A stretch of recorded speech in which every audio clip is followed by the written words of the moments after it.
That may be the greatest catch I've ever seen in my life. Okay guys, a couple announcements just in case you did not see the video that I uploaded last night. But overall, I think that in week 3, man, we had a rough week 3. We got multiple calls wrong. We got a couple right as well, but we're going to focus on what we got wrong. There's going to be a ton of what we got wrong in this video, but I will say the reason that those videos are unlisted at the moment for week 3, for week 2, for week 1 is whenever we go out there and we try to get our videos pumped out in the YouTube algorithm, the last thing we need is our older videos getting pumped out because they're no longer going to be relevant, so people will not click on them. It will drive our CTR, our click-through rate down, and our videos are less likely to get recommended to people who are not subscribed to the channel. So if you want any links to any of those videos, they're not completely taken off YouTube. I just changed them to unlisted where you need a link to watch them. I think some people found out that if they already commented on the video, they could go out there and watch them.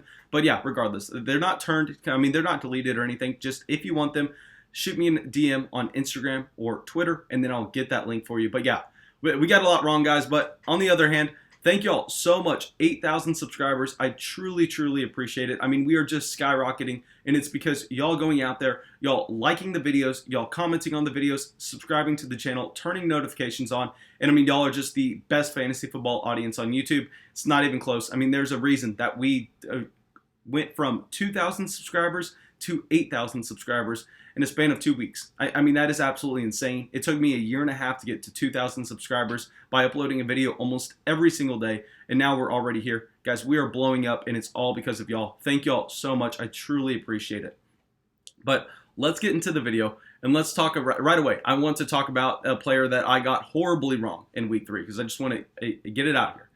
Nick Chubb. Nick Chubb is clearly a skyrocketing fantasy football value. At the moment, I'm not necessarily going to clarify if I'm buying into it or I'm trying to fade.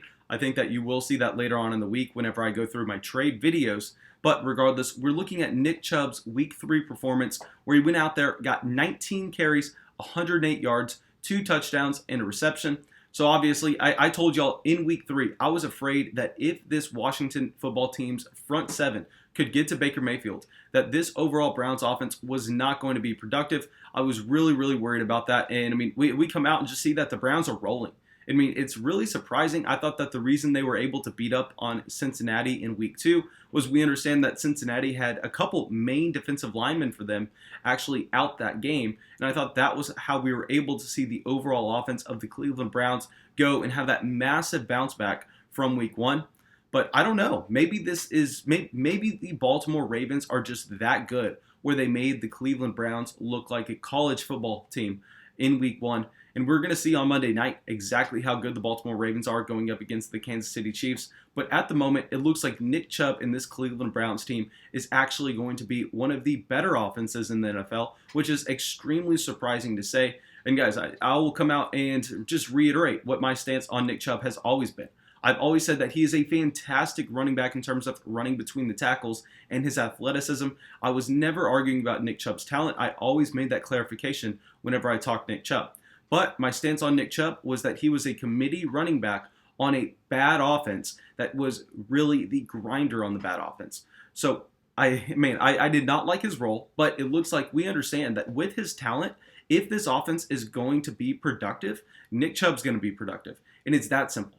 But if this offense does implode at any point, we are going to see Nick Chubb's value just greatly diminish. We have to understand that I think in the committee, if we are looking at a team that's going to go out there and they're going to drop 30 points every given week, we are going to want the running back that's going to be getting first and second down work because that running back, I mean, they're probably going to be playing from ahead. And then they're going to get a ton of usage in terms of just carrying the ball. Though that usage is generally going to be efficient because if they take a lot of trips to the red zone, we understand that there's a ton of opportunity for that running back to go out there and score touchdowns. And I think that's exactly what we saw with Nick Chubb in week 3. Personally, I'm not going to say if I'm buying into it or selling just quite yet. I will make that decision later on in the week. But at the moment, I mean, 2 touchdowns over 100 yards, hard. I mean, it's hard to fail on Nick Chubb. Now, let me go to another running back that I got wrong, and then we'll pivot back. Okay, our next running back we got wrong, Mike Davis. Now, if y'all know, y'all watched the waiver wire video, I made Mike Davis one of our priority ads. I never really made any videos specifically saying to bench Mike Davis here or there, But, I mean, guys, y'all know the most of the time that I'm out here talking to y'all is during the live streams. And during the live streams on Saturday and Friday, I had a lot of Mike Davis questions. And I'll be the first person to admit it, that I went out there and I told y'all, hey guys, I really want to see what Mike Davis's role is going to be in this offense in week 1. Someone stepping up, and we really don't know what to expect in terms of the overall game plan. And at the same time, I expected that the Los Angeles Chargers defense was going to be able to perform a lot better than they did. I thought that, like I said earlier, whenever we talk about Joshua Kelly and Austin Ekeler earlier on this week, I thought that this team was just going to be able to dominate this game from the get-go, and that did not happen whatsoever. The Carolina Panthers had the perfect game script for Mike Davis to go out there and really put up good numbers, and that's exactly what happened. 13 carries, 91 total yards, but what's the most important thing about this Mike Davis game is 8 receptions. Now, we had no idea, and this is what was even more embarrassing about this Mike Davis call. I went out here and said if he was not going to be seeing Christian McCaffrey usage in the passing game, that work was going to go to DJ Moore. And I called DJ Moore a slam wide receiver this week, a guy that was at the very worst a wide receiver too. I mean, on top of all this, on top of me going out there telling y'all to bench Mike Davis for options like Devin Singletary, I mean, DJ Moore comes out and only drops 8 points. I mean, that was just absolutely horrendous as I watched Mike Davis go out there, 91 total yards, 8 receptions, and a touchdown. I mean, Mike Davis is going to be an auto start for us every single week going forward. Obviously, until Christian McCaffrey comes back, then he slides right back to your bench. There's no way he takes any playing time away from Christian McCaffrey. But I wanted to wait and see it for a week on Mike Davis, and clearly that was wrong. We should have just gone out there, plugged him in. All right, now let's talk about a running back that I got right. And I mean, it was easy, so I don't want to do my horn too much on it.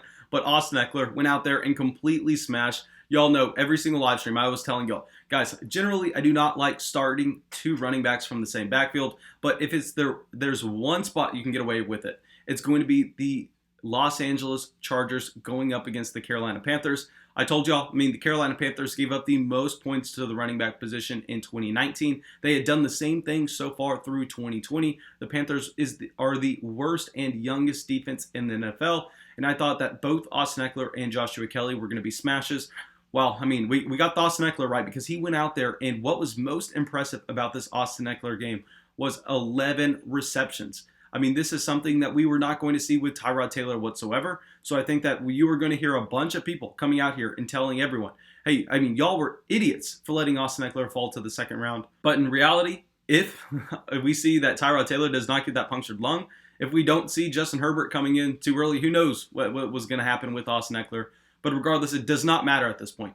12 carries, 11 receptions, 143 total yards, and a touchdown. I mean, Austin Ekeler is skyrocketing at the moment, and I don't think we are going to see his reception totals fall down further than 5-6 receptions a game, which is really all you need at the running back position to be elite, to have the floor at the very minimum of a wide receiver 2 and have the ceiling of a wide receiver 1. And with Justin Herbert in the game, we see, I mean, this is what we identified with Justin Herbert. We said that he was going to not look Mike Williams' way. We said he was not going to be chunking it deep. He was going to be looking in the short, intermediate routes as well as the running back dump-offs. And we see him go out here, 11 receptions for Austin Ekeler. I mean, just absolutely fantastic. This is something that you can project going forward. Obviously, not necessarily 11. That has to regress, where Austin Ekeler is going to put up the best fantasy football season of all time. But I think that we can project him to go out there to get 5 to 6 receptions a game. Massive, massive game for Austin Ekeler. Now, running back that we have to talk about, James Robinson. Now, you guys, the only reasons I was really concerned with James Robinson going into week 3 is I just did not really believe in this Jacksonville Jaguars offense. But regardless, it doesn't matter. James Robinson showed us that even if the Jacksonville Jaguars offense kind of falls apart, he is still going to be able to be productive in it. Now, he went out there, got 11 carries for almost 130 total yards with his 6 receptions. I mean, just absolutely fantastic. Added 2 touchdowns as well. The most impressive part of this game was definitely his 6 receptions, in my opinion. I really like to see that side of his game when we just look at an overall game script where the Jacksonville Jaguars are pretty much down and battling it out with no weapons around them. So James Robinson, while I did go out there and after this game call him a sell, because I think that when players play in primetime games, such as a Thursday night, a Sunday night, or a Monday night, that's when every single person in the country is going to be watching them. I don't know if y'all know, but like a random-ass Thursday night game will have higher ratings than like a Game 7 of the NBA playoffs. I mean, so many people watch this game, guys. It doesn't matter if it's just Jacksonville and Miami. Jacksonville went out there and showed that they don't have the offense that everyone thought they did.